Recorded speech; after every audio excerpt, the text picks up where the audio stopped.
So we're going to start looking at our final unit of Algebra 2, Unit 10, which is going to be about trigonometric expressions and functions. This is about trigonometry.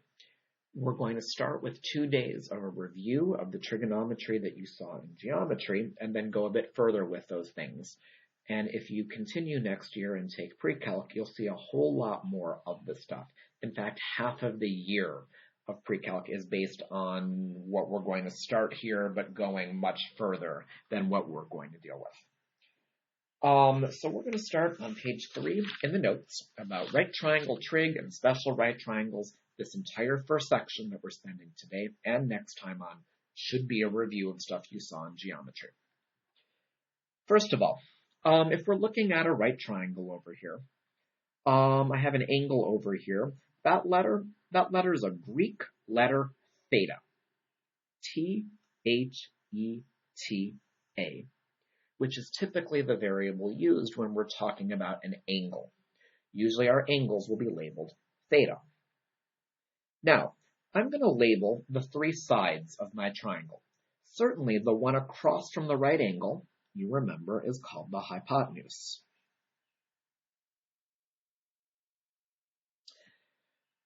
The one that's directly across from the theta, I'm just going to label my opposite.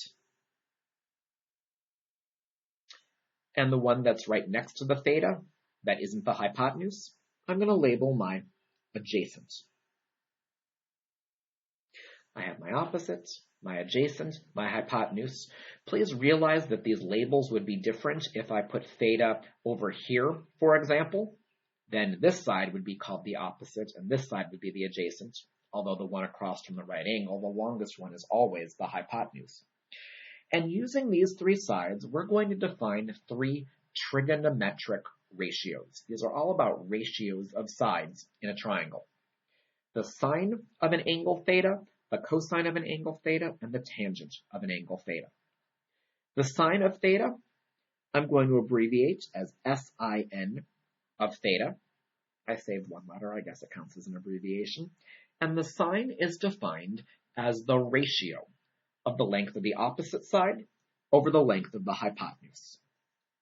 The sine of theta is defined as the opposite over the hypotenuse. The cosine of theta, its abbreviation is COS theta, and this is defined as the length of the adjacent side over the hypotenuse.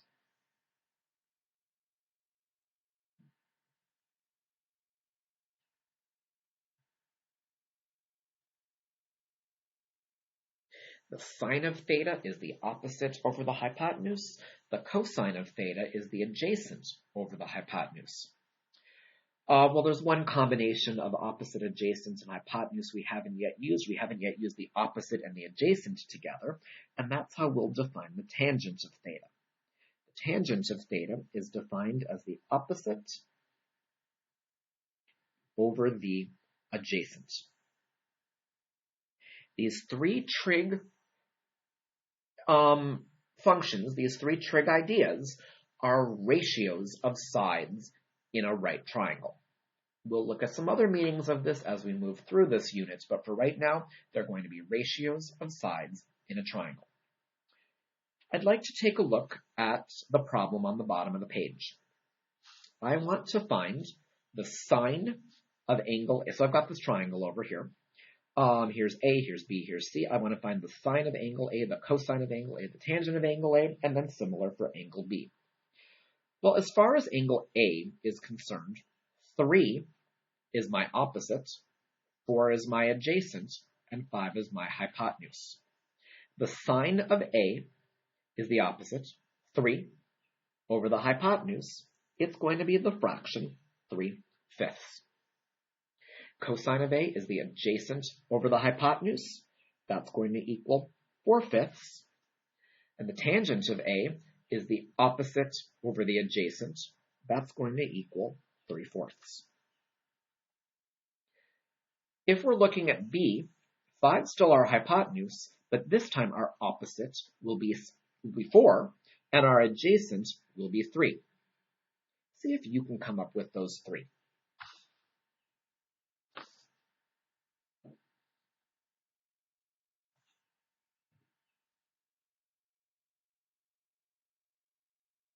If you're still working, pause the video. The sine of b should be the opposite over the hypotenuse. Opposite is 4. Hypotenuse is 5, so 4/5. The cosine of b is the adjacent over the hypotenuse, so 3/5. And the tangent of b is the opposite over the adjacent. That's going to be 4/3. You will need to know these three definitions of our trig ratios, and you probably remember SOHCAHTOA from last year in geometry as a way to remember this. The way I write out SOHCAHTOA is I write it like this. The sine is the opposite over the hypotenuse. The cosine is the adjacent over the hypotenuse.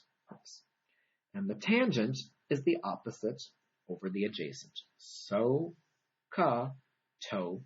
A helpful little way to remember these things. Let me show you a couple more examples of these trig ratios. Oops. We're on page 4 right now. I've got my right triangle over here. I've got 5 there, a 6 there. I want to find the sine of angle C. So here's angle C, and the sine is the opposite over the hypotenuse. So the opposite, okay, so I don't have the opposite given here. For right now, I'm just going to say that side is x. But I need to figure out that missing side. And hopefully you remember from geometry or from Algebra 1, we can use the Pythagorean Theorem to find that missing side. The one that says if you do one side squared plus the other side squared, you get the hypotenuse squared. I'm going to say find the missing side using the Pythagorean Theorem. Find the missing side using the Pythagorean Theorem.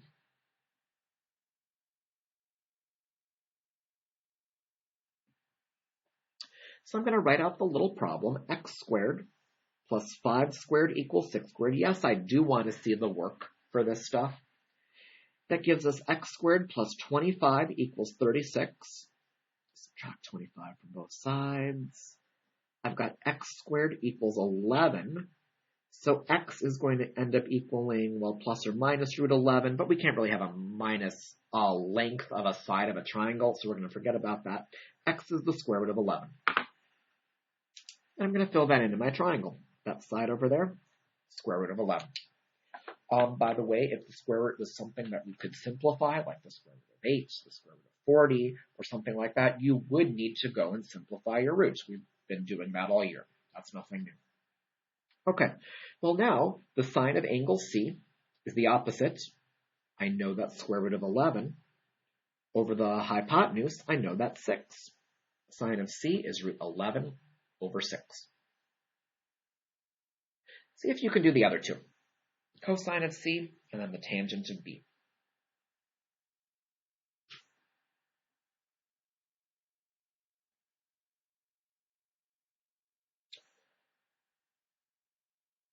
Well, cosine of C should be the adjacent over the hypotenuse, 5 over 6. And the tangent of B, so I've switched the letters here, now I'm dealing with B. Tangent of B is the opposite over the adjacent. Okay, the opposite is 5. And the adjacent is root 11, so 5 over root 11. Although you probably remember that that's not okay to leave a square root in the denominator, we're going to have to rationalize the denominator. Oh, this will be fun. We're going to multiply top and bottom by root 11. I do want to see that work over there. That gives you 5 root 11 over, well, root 11 times root 11. You could either say that's root 121 or jump straight to the simplified version, which is 11. Don't leave it as 5 over root 11. Rationalize your denominator and turn that into 5 root 11 over 11. One more thing we're going to look at for today.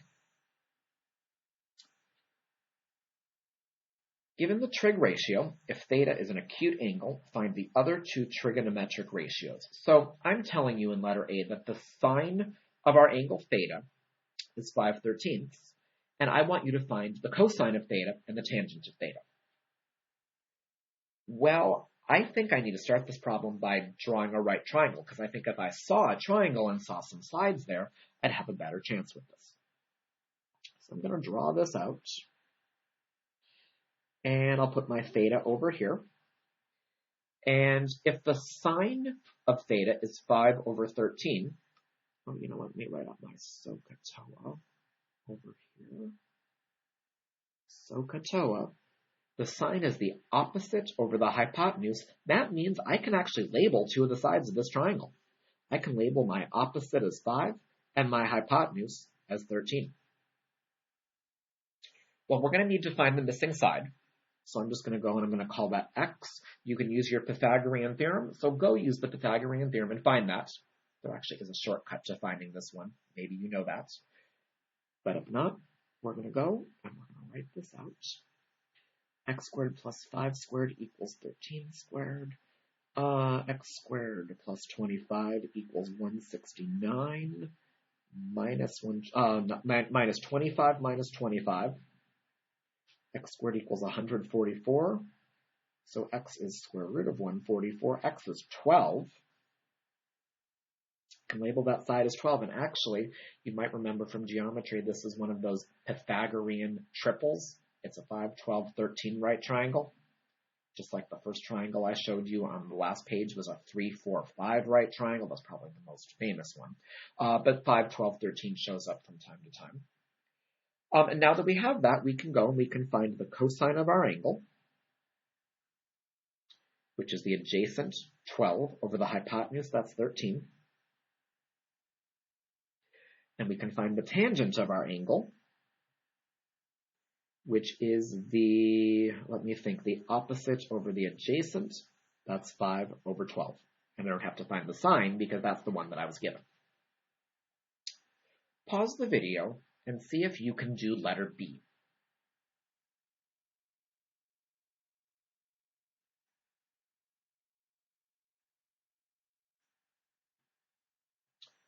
So cosine is adjacent over hypotenuse, so I know this side is 7, I know this side is 9. I don't think this is going to be one of those Pythagorean triples. We're going to say x squared plus 7 squared equals 9 squared. So x squared plus 49 equals 81. I'll go and subtract. Minus 49 minus 49. X squared equals, that looks like 32. So x is going to be the square root of 32. But this time I can simplify that a little bit. I can say 32 is 16 times 2. So x is going to be 4√2.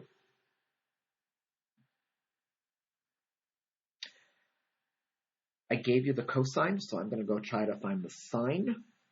Sine of theta should be the opposite over the hypotenuse, so 4√2 over 9.